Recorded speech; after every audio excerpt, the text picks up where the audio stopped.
Olá, seja bem-vindo ao estudo de hoje. Por intermédio da providência divina, invadiu a arena da história o valoroso campeão da verdade, João Wycliffe.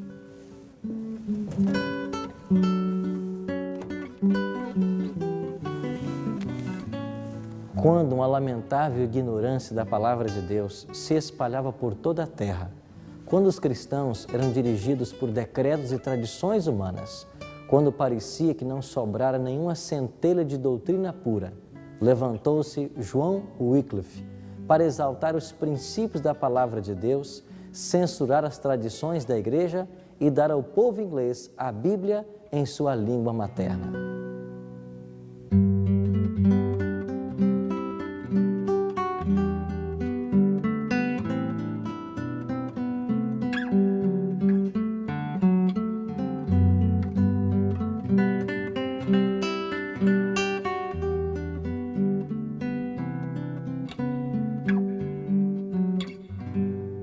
Durante o longo período de trevas espirituais que cobriram a Terra, durante os 1260 anos de supremacia papal, a verdade de Deus não poderia ficar completamente oculta ou obliterada. De tempos em tempos, Deus sempre teve homens que mantiveram a Bíblia como única regra de fé e prática, acreditavam em Jesus Cristo como único sacrifício para a sua salvação, e também alguns dentre estes guardavam o Santo Sábado. Antes mesmo de Martinho Lutero pregar na igreja de Wittenberg as 95 teses, várias pessoas já criam na Bíblia e no plano da salvação. A esses chamávamos de os pré-reformadores. Pastor Tim, como era o mundo em que viviam os pré-reformadores? O mundo daquela época era bem diferente do mundo que nós conhecemos hoje. Não havia democracia. Consequentemente, no aspecto político, havia totalitarianismo, ou seja, uma espécie de dominância imperial. A religião, por sua vez, havia se unido ao Estado. Isso gerou um poder opressor e perseguidor. Em outras palavras, o cristianismo, quando surgiu, ele era perseguido pelo Império Romano e de religião perseguida passou a se tornar uma religião perseguidora. Além disso, você vai ver que muitas práticas do paganismo se infiltraram no cristianismo. Entre elas, você vai encontrar a observância do domingo em lugar do sábado bíblico, também a crença na imortalidade natural da alma em lugar da imortalidade condicional.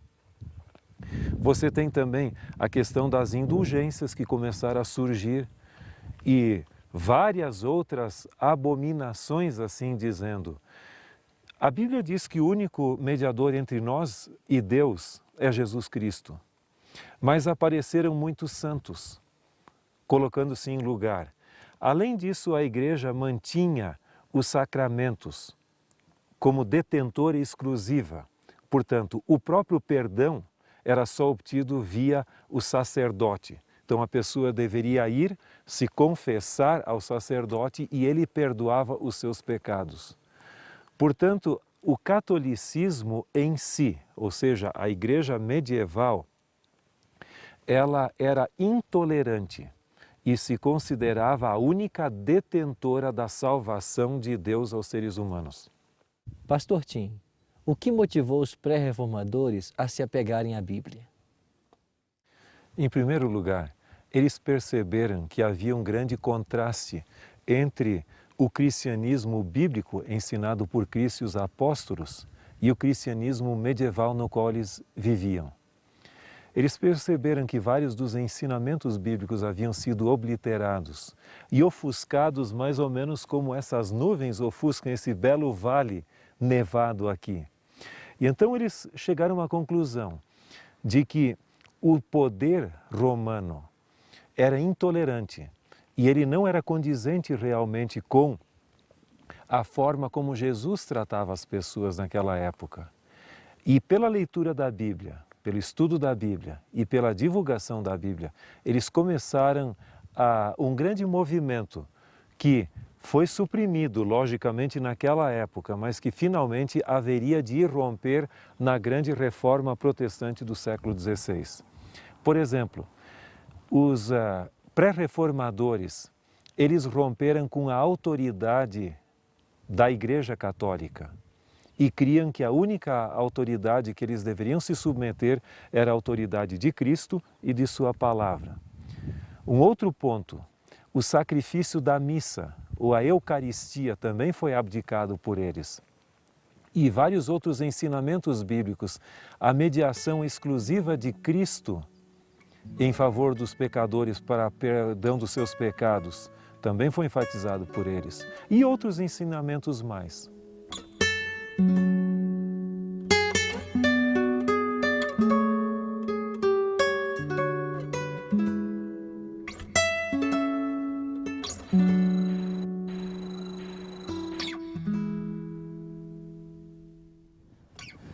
Antes da Reforma Protestante, haviam pouquíssimos exemplares das Escrituras Sagradas, mas Deus não consentira que sua palavra fosse totalmente destruída. Com exceção do que se passava entre os valdenses, a palavra de Deus estivera durante séculos encerrada apenas nas línguas dos eruditos.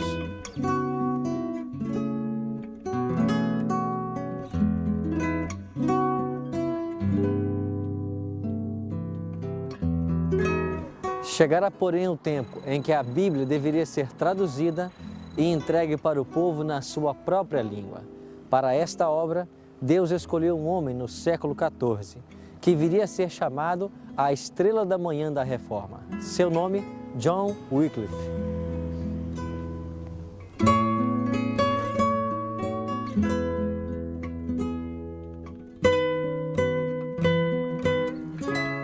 Segundo alguns estudiosos, Wycliffe teria nascido no ano 1324, na cidade de Richmond, perto de Yorkshire.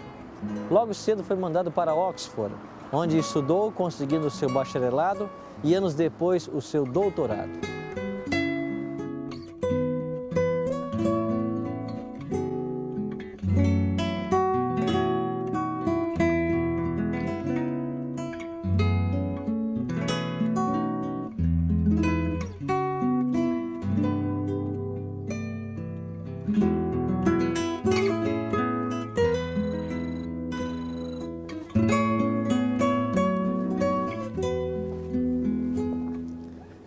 Essa faculdade havia sido fundada em 1264 e os pais de Wycliffe o enviaram para aqui. Aqui ele estudou filosofia escolástica, os cânones da igreja e a lei civil.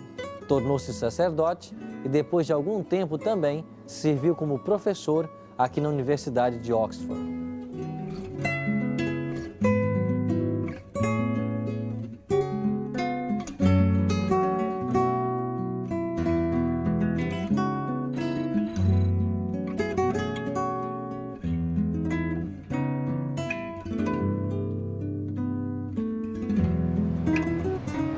Wycliffe teve grande interesse no estudo das Escrituras. Naqueles tempos primitivos, a Bíblia existia apenas nas línguas antigas. Assim, Deus estava preparando o caminho para o futuro trabalho de Wycliffe como reformador e tradutor.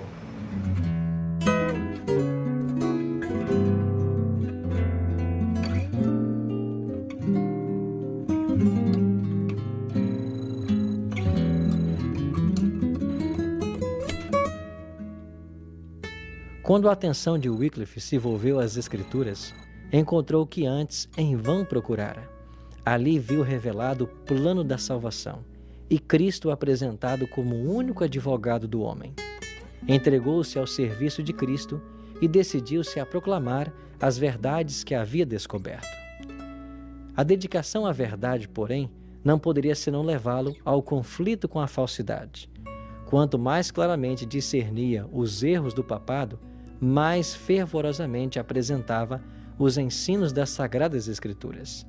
Via que Roma abandonara a palavra de Deus pela tradição humana e, destemidamente, acusava o sacerdócio de haver banido as Escrituras e exigia que a Bíblia fosse devolvida ao povo e, de novo, estabelecida sua autoridade na Igreja.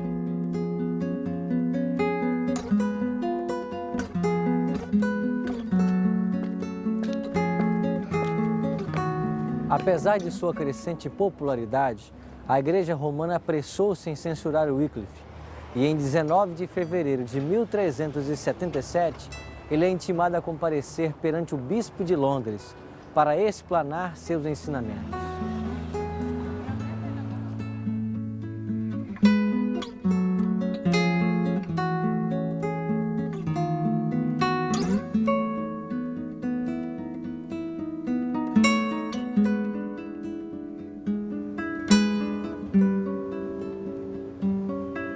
Nesse tempo, desenrolava-se a Guerra dos 100 Anos entre a França e a Inglaterra. Na Inglaterra daquele tempo, tudo que fosse identificado como francês era tido como inimigo. E nessa visão incluía a Igreja de Roma, pois o papado havia mudado sua sede de Roma para Avignon.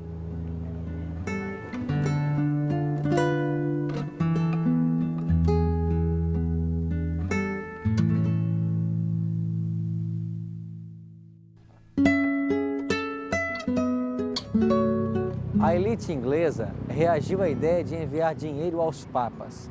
Esta era uma atitude vista como ajuda e sustento ao próprio inimigo. E nesse ambiente hostil à França e à Igreja, um teólogo como Wycliffe desfrutou quase imediato apoio, não apenas político, mas popular, despertando o nacionalismo inglês. Ao mesmo tempo em que defendia que a Igreja deveria retornar à primitiva pobreza dos tempos apostólicos, Wycliffe também entendia que o poder da Igreja devia ser limitado às questões espirituais, sendo o poder temporal exercido pelo Estado, representado pelo rei. Na questão relacionada ao cisma da Igreja, com 3 papas reivindicando a liderança, Wycliffe defendia que o cristão não precisa de Roma ou Avignon, pois Deus está em toda parte.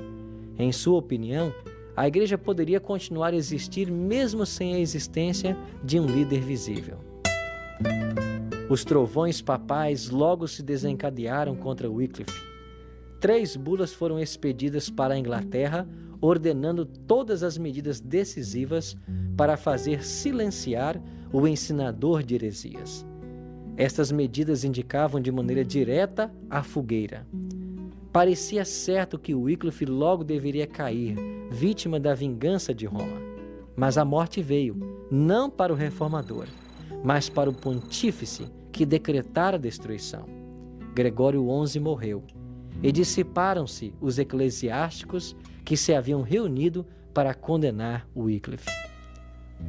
A morte de Gregório foi seguida da eleição de 2 papas rivais. 2 poderes em conflito, cada um se dizendo infalível, exigiam agora obediência. Anátemas e recriminações voavam de um papa ao outro. Nesse interim, o reformador, no silencioso retiro de sua paróquia de Lutterworth, estava trabalhando diligentemente para, dos papas em guerra, dirigir os homens a Jesus, o príncipe da paz.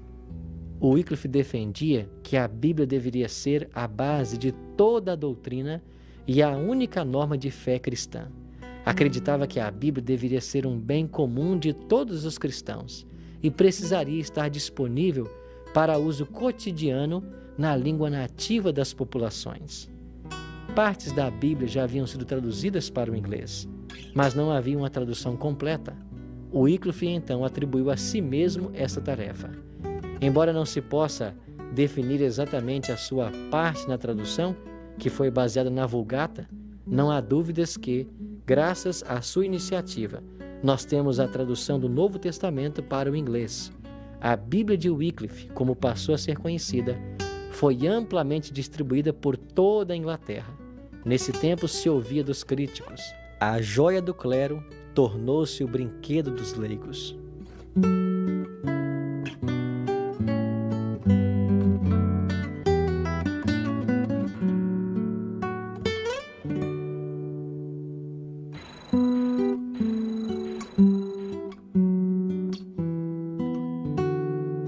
Pastor, quão importante foi John Wycliffe para a história da Reforma?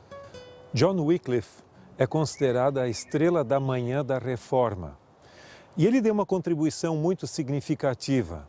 Ele era uma pessoa de índole acadêmica, estudou na Universidade de Oxford, onde obteve o seu doutorado, e além disso ele foi professor daquela universidade e reitor ou ministro, no caso, um clérigo, em vários lugares diferentes. Mas ele escreveu vários livros importantes que romperam com a autoridade católica e papal, principalmente no sentido de a sua autoridade temporal. Ele cria que o catolicismo, a igreja deveria se envolver com questões espirituais, eclesiásticas, mas não temporais e governamentais. E ele via essas ideias como completamente incompatíveis com os ensinos de Cristo e dos apóstolos. Além disso, ele foi o primeiro tradutor da Bíblia à língua inglesa. E as suas ideias circularam não apenas na Inglaterra, mas tiveram influência em outros lugares e acabaram também influenciando a outros pré-reformadores. Pastor, fale-nos mais um pouco sobre os escritos de Wycliffe. A contribuição de Wycliffe pode ser dividida num período mais político, onde se envolveu mais com a questão da igreja em si e seu envolvimento político, e depois a fase mais eclesiástica ou teológica. Ele escreveu várias obras importantes sobre a questão política da igreja e seu envolvimento em questões temporais. Segundo ele, a igreja deveria permanecer leal ao seu propósito do Evangelho, porque assim Cristo e os apóstolos agiram. Por sua vez, a igreja de Roma estava envolvida em questões políticas estatais, ele não aceitava, e nos seus escritos ele condenava essa questão. Além disso, você vai ver que uma das obras mais importantes dele foi o seu comentário sobre toda a Escritura. Também ele escreveu uma suma teológica, assim dizendo, onde ele expressa suas ideias do domínio temporal da igreja. Então, vários escritos dele tratavam especificamente da questão do perfil político temporal que a igreja de Roma assumia, que segundo ele não era bíblico. Além disso, além de atacar a hierarquia católica, Wycliffe também enaltecia a autoridade das Escrituras acima do Papa. Isso incomodava definitivamente a Igreja Católica, a Igreja Romana. E, consequentemente, essas ideias acabaram sendo aceitas por outras pessoas, como no caso você tem Hus, o próprio Lutero, talvez mais próximo de Hus do que de Wycliffe, mas de qualquer maneira ele foi um indivíduo, um precursor do que viria a ser a reforma, no sentido de romper com a autoridade da igreja dominante, da igreja católica, e enaltecer a autoridade das Escrituras. Qual o significado que lhe atribuem de ser a estrela da manhã da reforma? Isso se deve em grande parte porque ele antecipou essas ideias. Em outras palavras, aqui na Inglaterra havia alguém antes da grande reforma do 16º século que já tinha ideias semelhantes. Ele não chegou a enaltecer a justificação pela fé como Lutero e outros pontos, mas ele rompeu até mesmo com a teoria da transubstanciação, a ideia de que o sacerdote, na hora que ele diz esse é meu corpo e esse é meu sangue, que o pão e o vinho se transformam literalmente no corpo e no sangue de Cristo, e ali ocorre uma repetição do sacrifício de Cristo. Wycliffe escreveu diretamente contra essa teoria. Então, nesse sentido, ele foi um precursor de muitas ideias que amadureceriam posteriormente. Agora, elas não tiveram toda aquela influência que a reforma do 16º século teve, porque houve uma sucessão de tentativas de queimar seus livros, de apagar suas ideias, até mesmo a própria Universidade de Oxford fez uma listagem de pontos divergentes da teologia católica da parte deles. Então houve esse tipo de rompimento e tentar abafar, suprimir, extinguir as suas ideias. Mas, de qualquer maneira, em certo sentido, as ideias prevaleceram. Qual foi o fim que teve esse homem de Deus? Ele teve um dos fins mais trágicos, não em vida, mas depois de sua morte. Em realidade, quando ele assistia aqui em Luther Ward a uma missa no dia 28 de dezembro de 1384, ele teve um ataque e naquela ocasião ele ficou com problema de saúde e 3 dias depois ele acabou falecendo calmamente, sendo sepultado aqui nessa cidade, junto à sua igreja, de onde ele também era o pároco. Mas sucessivas decisões eclesiásticas de Roma condenavam as suas ideias e os seus escritos. E no mesmo concílio de Constança, que condenou a Hus e Jerônimo, também ele foi condenado póstumamente. E por decisão do Papa Martim V, os seus ossos foram desenterrados no dia 25 de março de 1428, foram queimados e então jogadas as cinzas no rio Swift, aqui próximo.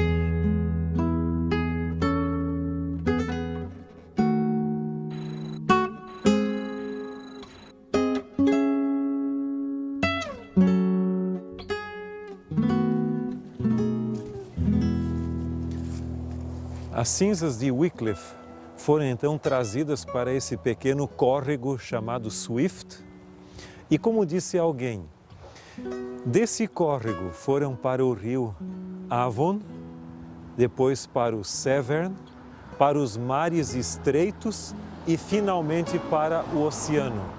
E essa é uma bela analogia de como as ideias de Wycliffe se difundiram pelo mundo. E hoje nós temos toda a fé protestante, evangélica, como um fruto de vários desses heróis que deram a sua vida em favor da causa do Evangelho.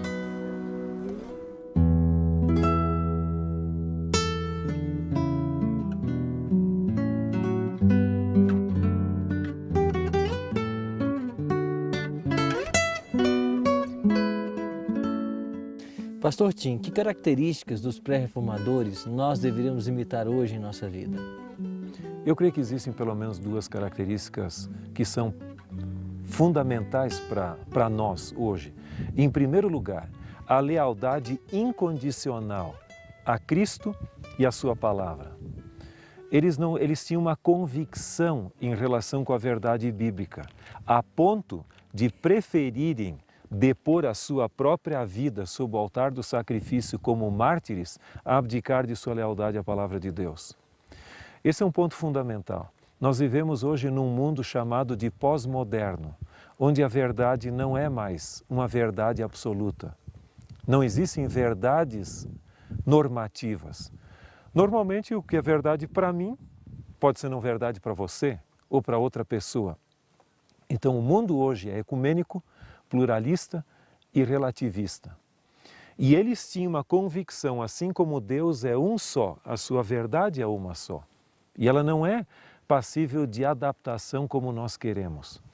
Um outro ponto fundamental, que eu diria um segundo ponto, há um texto bíblico que o fundamenta de maneira maravilhosa e nós o encontramos em Atos capítulo 20, o verso 24. Aqui é o discurso de Paulo, quando ele estava em Mileto, falando aos presbíteros da igreja de Éfeso. E em Atos capítulo 20 e 24, ele diz claramente: porém, em nada considero a vida preciosa para mim mesmo, contanto que complete a minha carreira e o ministério que recebi do Senhor Jesus para testemunhar o evangelho da graça de Deus. Para eles, a verdade era mais preciosa do que a própria existência. Isso se chama convicção. Eu creio que o que mais necessitamos hoje, como cristianismo em geral e como Igreja Adventista do Sétimo Dia em especial, é convicção, lealdade à palavra de Deus, de maneira que ela possa exercer seu poder transformador sobre a nossa vida. Que exemplo maravilhoso nos foi legado por essas pessoas, homens e mulheres que amavam a Deus e, sobretudo, respeitavam Sua palavra. Vivemos num mundo hoje de constantes incertezas, principalmente com relação à religião, a assuntos religiosos. Que possamos, eu e você, tomar a firme decisão de nos apegar à Bíblia e somente ela, procurar ser fiéis a tudo que Deus deixou para nós e seguir de perto esses lindos exemplos da história que nos ensinam a ser fiéis a Deus a despeito de qualquer preço. A minha decisão é: após conhecer o extraordinário exemplo de John Wycliffe, sua dedicação e coragem para estar ao lado da verdade em todo o tempo, tomo hoje a decisão de ser também um fiel representante de Deus e exaltar Sua palavra como autoridade suprema e norma de fé e prática para todos os cristãos.